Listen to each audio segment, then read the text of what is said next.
some interesting things that I've been researching really easily on Google, because Google definitely has organized information, and their algorithms are such when people ask questions about religions or concepts that they have it all organized in a fashion where you can just go down a list of popular questions, frequent questions that are related, that are interrelated, and then you can see a succession and a connection between everything. So that's why I think Google is really very effective in research, because it does organize information, and the algorithms are bar none better than anything you'll ever get and see. So those that think that Google scientists are stupid, no, Google definitely has some information. It's just how you characterize the information is the difference. Okay, so those that want to go to DuckAgogo or other types of search engines, I don't see the point. I mean, if you're looking for really esoteric information, I can see where DuckAgogo would be, a go-to, but I don't need to know esoteric. Everything is in your face. You just have to understand all the symbols and the signs and the words, okay? So there's no need to go to any other search engine except for Google, because it does organize information. So this morning I was listening to Sumer, and I was falling asleep to it early this morning, so I didn't hear everything, but I did post the video. But I wanted to find out just, the fall of Sumer, because every human civilization has the same characteristics. I mean, people wanting to live, people with different belief systems, people organizing their societies, dance, culture, food.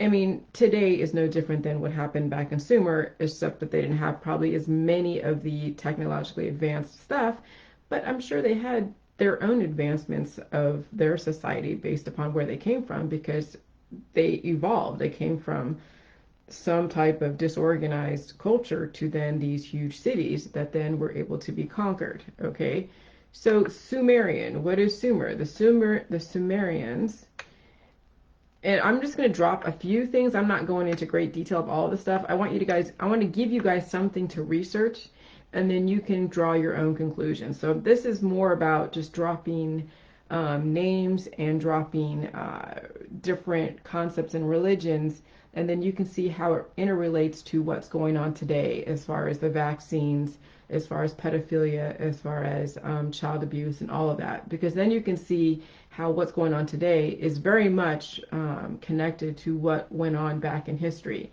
And then you can see how history repeats itself when civilizations rise and fall, no different than people who die and reproduce. The rise and fall of a civilization is no different than a person that reproduces and dies. And then uh, the, what is it, deviancies and all these different extremes in biochemistry then cause all the diversity in any population. And some are deemed as illegal, and others people don't really bat an eye to. Okay, so you must understand that there is definitely a connection between what happened in history and what's going on today. And then you can start really getting what the truth or what the facts are, and then you can spin your own truth relative to your belief system. But at least you now have things to look up. So Sumer, okay, is the name given to the land of the Sumerians, the ancient non-Semitic speaking inhabitants of southern Mesopotamia, by their successors, the East Semitic speaking Akkadians. So what race were the Sumerians? The 77 immortals were indeed the Sumerians, a non-Semitic racial type that conquered southern Babylonia, and the deities were Semitic, taken over by the newly arrived Sumerians from the indigenous Semites. Okay, and what happened to the Sumerians? The Sumerians disappeared from history about 2000 BC as a result of military domination by the various Semitic peoples. In particular, in about 2000 BC, Sargon established an empire in Mesopotamia, which include their areas of Sumer. Many technical innovations are attributed to the Sumerians, and so you can Google all the different technological advancements back then. They did writing, I mean, cuneiform, the first written language, from what I remember listening to the video, as well as what I learned in junior high school. I remember my teacher talking about Sumer, actually. And so, yeah, cuneiform, and then other types of written language, and then I'm sure all the different art and culture from that. Um, the ancient Sumerians, the black-headed ones, lived in the southern part of what is now Iraq. So where did Sumerians come from? The ancient Sumerians, the black-headed ones, lived in the southern part of what is now Iraq. The heartland of Sumer lays between Euphrates and Tigris rivers in what the Greeks later called Mesopotamia. Okay, so probably why you're seeing so many religious wars. Now you don't see too many wars and too many terrorists from the different regions because now COVID and this New World Order is now taking over. Okay, but we definitely lived out some biblical stuff within the last 20, 30, 40, 50 years as far as all the different wars between the different continents. What does Sumerian mean? The Sumerians were the people of southern Mesopotamia whose civilization flourished between, and then Sumer was the southern counterpart, the northern region of Akkad, whose people gave Sumer its name, meaning the land of the civilized king. So these are, some of it's redacted here because I'm reading just snippets. I could go into the actual link and read the details, but you guys can do that. But I'm just giving you names and things to look up and research on your own. What is the older Sumerian or Egyptian? According to my knowledge relating to the Orthodox view, Sumeria is the oldest civilization at a date of 4000 BC, but according to other experts, Egypt was the first truly organized civilization, albeit not as old as the Sumerian. So Sumer is older than Egypt, but Egypt was more organized. Okay, so that's probably why you're seeing so much Egyptian symbolism as far as the Illuminati and the Freemasons, because even though Sumer was the oldest religion, it was the Egyptians that took all these different concepts from these different religions back then and then formalized a very organized society, of which then, yes, a lot of esoteric knowledge came from old Egypt. Okay. So then you can go on to that. So then my next thing, who defeated the Sumerians? Sargon the Great. Around 2300 BC, the independent city-state of Sumer were conquered by a man called Sargon the Great of Akkad, who had once ruled the city-state of Kish. Sargon was an Akkadian, a Semitic group of desert nomads who eventually settled in Mesopotamia, just north of Sumer. Okay, so you see why there's probably hatred amongst certain cultures in our society because of the fact that some cultures are very strategic in trying to conquer and overtake other cultures. And then there is a psychological operation. Now, I'm not saying every single person within that culture, but there's definitely a segment, whether it's a small percentage that brainwashes a large percentage, but there's definitely concepts and mentalities and belief systems that are being infiltrated in all different types of belief systems out there. And that's why you're seeing kind of like the Tower of Babel and why there's so many different truthers in our society, because of the infiltration of a small percentage who have brainwashed a large percentage of our population. Okay? How did the Sumerians fall? The Sumerians disappeared from history about 2000 BC as a result of military domination by various Semitic peoples. In particular, in about 2000 BC, Sargon established an empire in Mesopotamia, which included the area of Sumer. But long before Sargon's conquest, Semitic peoples have been entering the area of Sumer. So there's definitely infiltration, okay, from different groups and different tribes that go into a civilization, a community, whatever it is, and no different than when the Catholic Church goes into different indigenous populations and start proselytizing and converting, okay? So this is definitely really interesting, probably where the Catholic Church got their infiltration coming from, is, or where their ideas came from, is something like this, okay? And then, all right, so I'm not going to go too much into that. Then here is about the Akkadians, okay? The Akkadian Empire. This is who conquered the Sumerians. The Akkadian Empire was the first ancient empire of Mesopotamia, centered in the city of Akkad and Akkad. I guess it's Akkad, and its surrounding region. The empire united Akkadian and Sumerian speakers under one rule. So this is where then they merged together two different cultures. The Akkadian Empire was an ancient Semitic empire centered in the city of Akkad, which united all the indigenous Akkadian-speaking Semites and Sumerian speakers under one rule. Kind of looks like what we're doing with the Democrats and Republicans at some point, right? But then causing the division. The empire controlled Mesopotamia, the Levant, and parts of Iran. Akkad is sometimes regarded as the first empire in history. Okay. Iraq. Akkad, ancient region, is what is now central Iraq. So it makes it interesting to realize that we go in and basically uproot Iraq. So I don't know, this is very interesting. Akkad was a northern or northwestern division of ancient Babylonia. Okay. What race were Akkadians? The Akkadians were a group of Semitic people who lived in the Arabian Peninsula between Egypt and Mesopotamia. As the population expanded in the group moved north and began conflict with the Sumerians.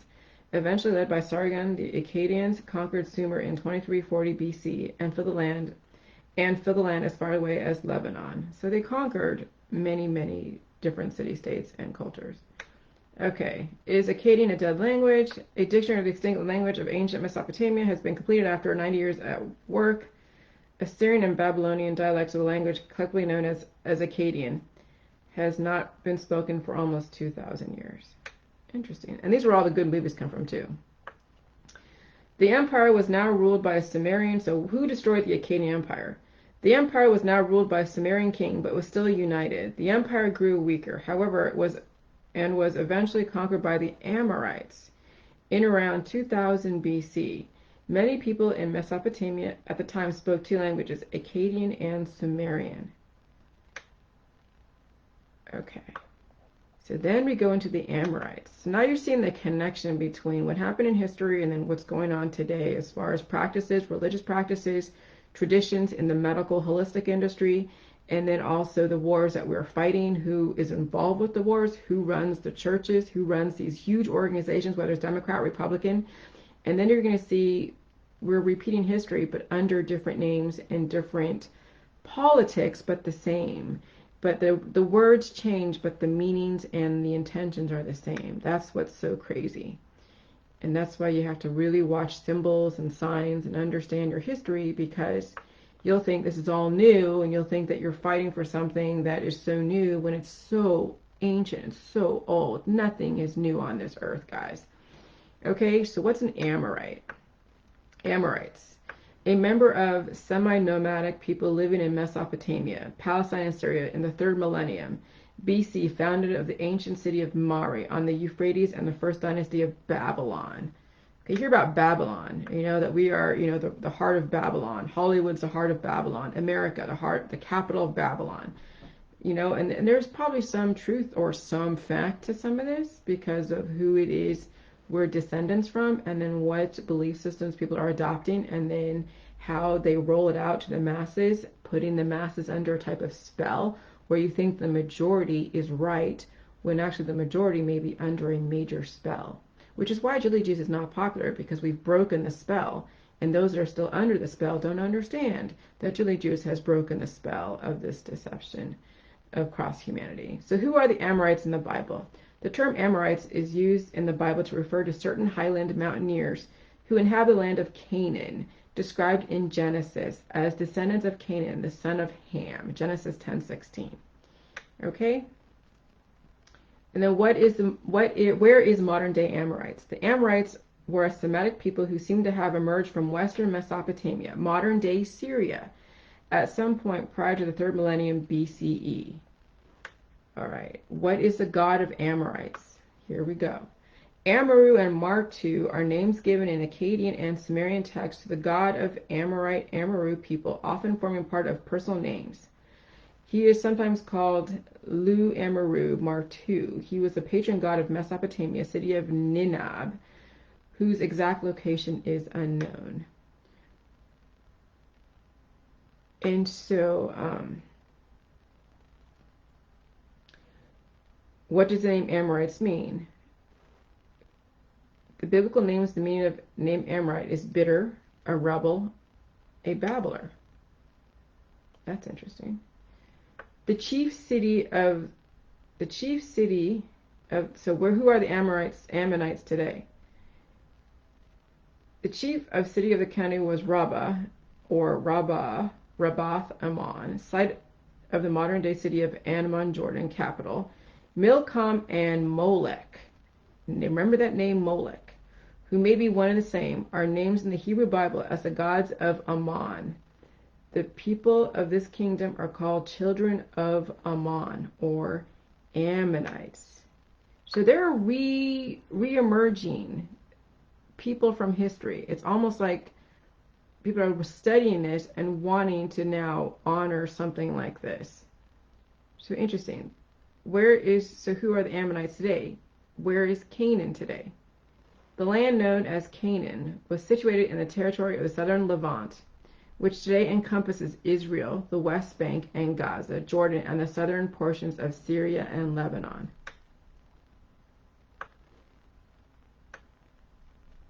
The Hittites are part of all that. And there's the Moabites, the Jebusites. And then there's something about a false god and Yahweh. And then who's the king of the Bible? They're saying is Moses. Then there's Og. And there's something about the Hittites. There's Nephilim is coming. Now that they say that they could have been the process of Nephilim. Who killed the Ammonites, they say, is the Nephilim. Something like that. Or they say they could have been process that led to the mass extinction of dinosaurs and Ammonites. So they're saying that the meteorites killed all the Ammonites, but no. Soot may have killed off the dinosaurs and Ammonites. Science.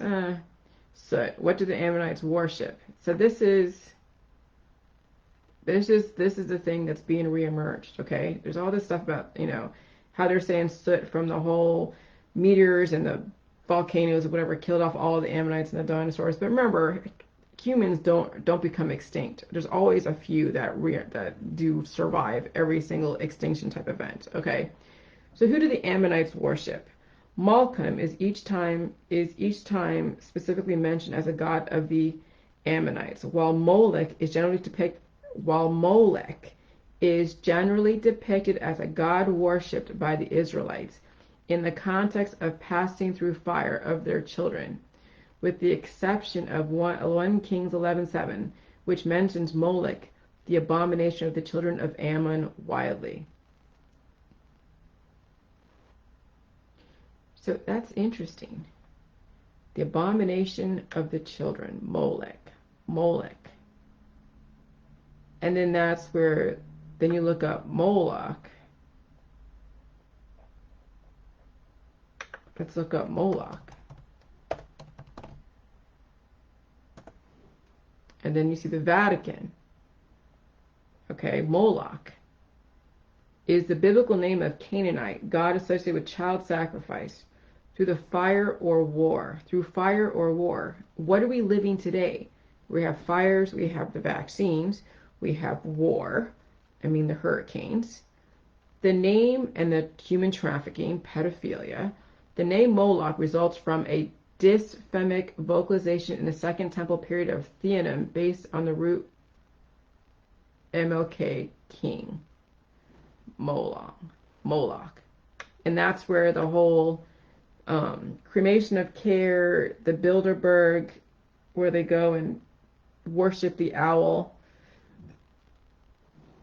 What is Moloch worship? And then you see the symbols in the movies everywhere. In the Hebrew Bible, Moloch is represented as a foreign deity who is at times illegitimately given a place in Israel's worship as a result of the syncretistic policies of certain apostate kings. The laws given to Moses by God expressly forbade the Jews to do what was done in Egypt or in Canaan.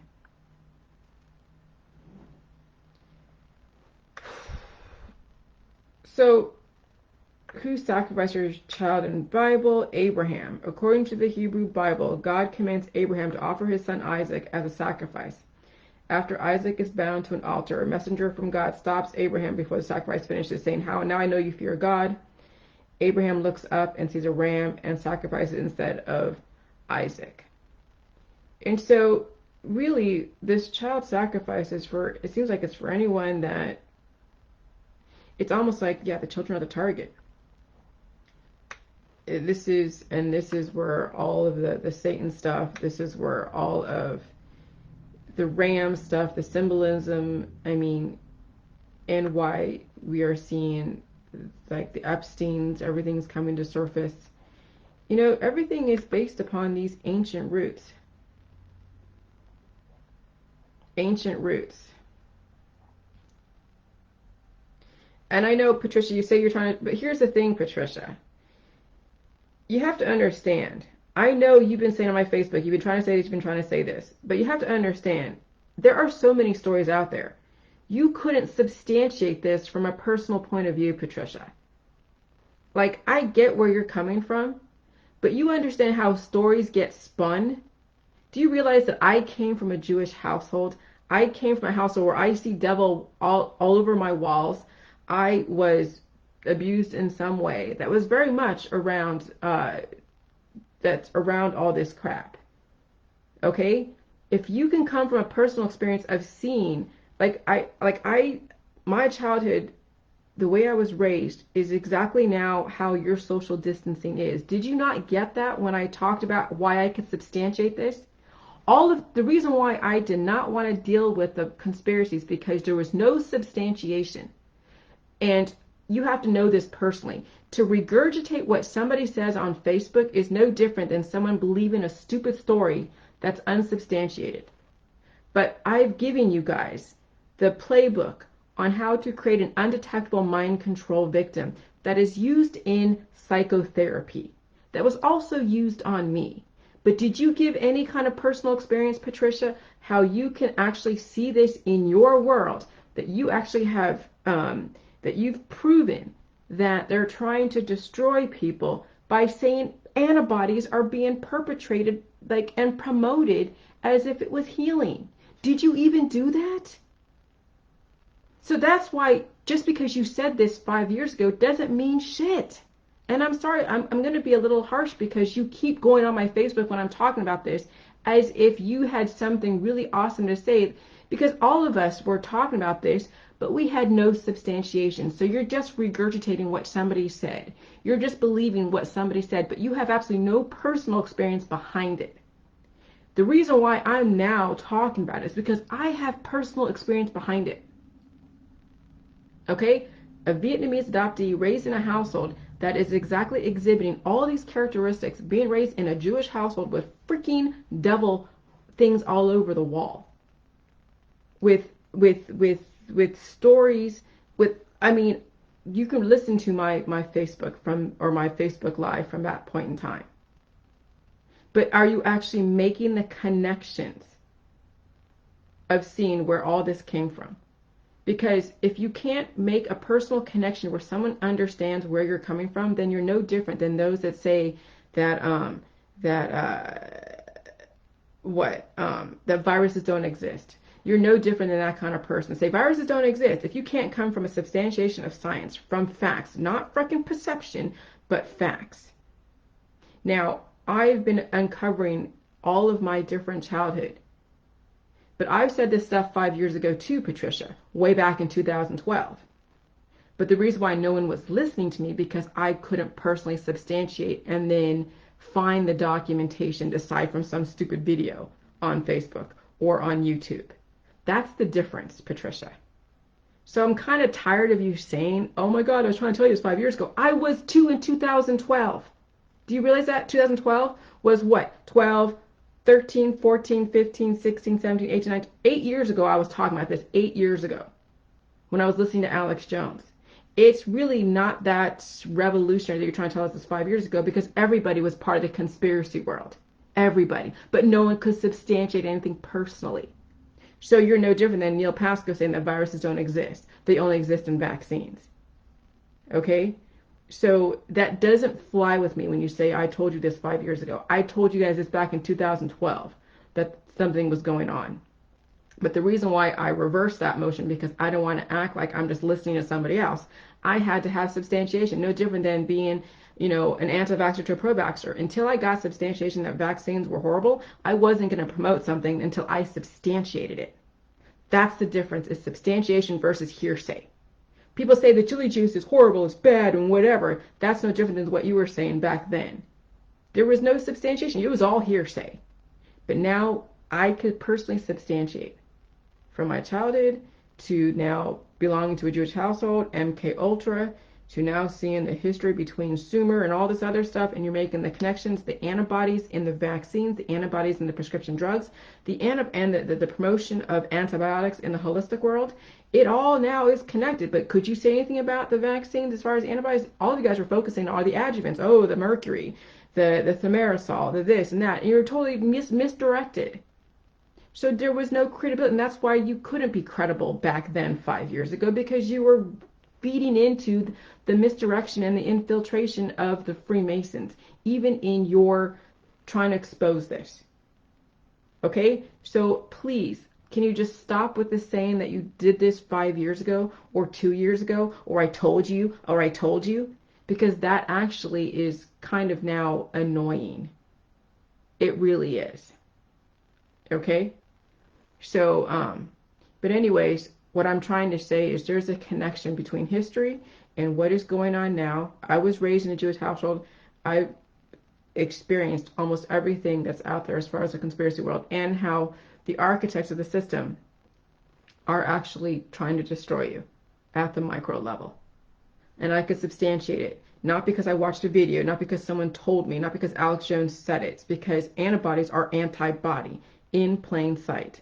These symbolism and the child trafficking and the pedophilia do come from things from biblical times, and it's re-emerging. Okay? But you have to make the connection and show. You just can't say something without substantiation. You can't say chili juice kills without substantiation. And chili juice is probiotic, so there's no possible way that chili juice kills. But people will say shit just out of their ass because they'd heard it on Facebook. Back in 2012, when I listened to Alex Jones and I listened to the Obama deception, when I listened to all the different conspiracy world, when I was listening to all about the MK Ultra, yeah, I was speaking out. I was saying, yeah, TV brainwashes you. Oh, of course. Of course. But now, in my world, I can't speak for Patricia Ann Cook Reiser. I can't speak for you, but I could substantiate everything. And the only thing you have to go to is now hearing me. But can you substantiate in your world unless you come from science? Antibody, it's being promoted as a healing thing. That's obviously in your face, completely the opposite of the intention. That's where you have to come from. You just can't say, oh, I listened to somebody like Jillian said. I can't listen to something that Alex Jones said and say, oh yeah, that's substantiation of doing this. You have to come from science. You have to ground yourself in freaking facts, not perception. Facts is how you become credible, not regurgitating what somebody's perception of something is. Okay? All right. Talk to you later. Bye.